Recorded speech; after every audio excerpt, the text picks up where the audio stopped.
So one day, this girl, she's chilling with her mom, and they start bickering, and they get into a big argument. The girl, she ends up getting mad, like really mad. She's mad all through the night, and the next day, she's still mad. Now the girl, her name's Anna, and she's 7. The mom, her name's Maryanne, and she's a single mom. Now, because Maryanne works late nights at the bar, Anna is expected to get up and get herself to school on time every day. But see, Anna is still mad about the fight they had the night before. She decides, I'm not going to go to school today. I'm just going to go to my friend's house. She leaves home, and she starts walking to her friend's house. She gets there, and friend isn't home.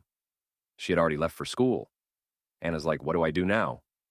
She just starts wandering the streets, I guess, trying to decide about what to do on her day off. Now, at some point on her walk, she's approached by this guy, Klaus. Klaus lives in the area. He's basically the local creep. Now, it's unclear exactly how this happened, but it is presumed that Klaus approaches Anna, and he offers to let her play with his cats, because I guess he has some cats. But the cats are actually back at his house, so Anna has to follow him back to his house, presumably. But once she's in Klaus's house, that's where the story starts to get really dark, because Klaus doesn't let Anna leave. He keeps her there all day. During this time, he does horrible things to her, which I won't go into detail about. Ultimately, sadly, he ends up unaliving her. Then, he puts her in a cardboard box, and he dumps the box on the bank of a nearby canal. Later that night, police get a phone call, and it's this woman claiming to be Klaus's fiancé. Fiancé is like, I think my soon-to-be husband unalived a little girl today, and I want to report it. So apparently, Klaus had confessed to his fiancé that he unalived Anna earlier that day, and so fiancé immediately calls the police and turns him in. Good for her. But then the next day, bam, police arrest Klaus. But his story isn't over because a year later, he goes on trial. Now, understandably, at this point, Maryanne is an absolute wreck. I mean, she lost her daughter, and now she has to attend the murderer's trial and relive this whole thing. It's just super dramatic. As you can imagine, she absolutely hates Klaus. Now, at the trial, Klaus does admit to unaliving Anna, but he says it wasn't his fault. He says that actually she was the one trying to seduce him, and that he actually turned her down because he says he's such a good guy, and that she, this 7-year-old girl, got mad that he turned her down, that she tried to blackmail him, saying, if you don't give me money, I'm going to tell my mom that you abused me.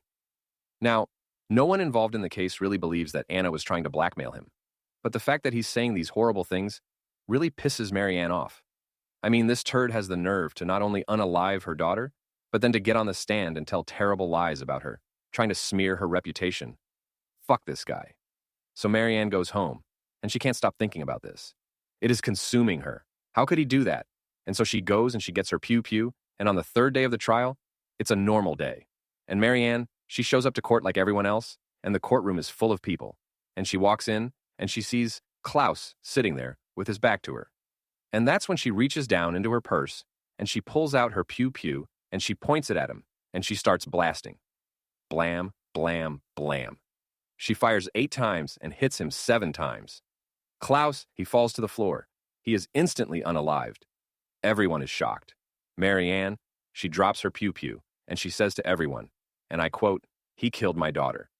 I wanted to shoot him in the face, but I shot him in the back. I hope he's dead. Of course, then bam, police arrest her on the spot.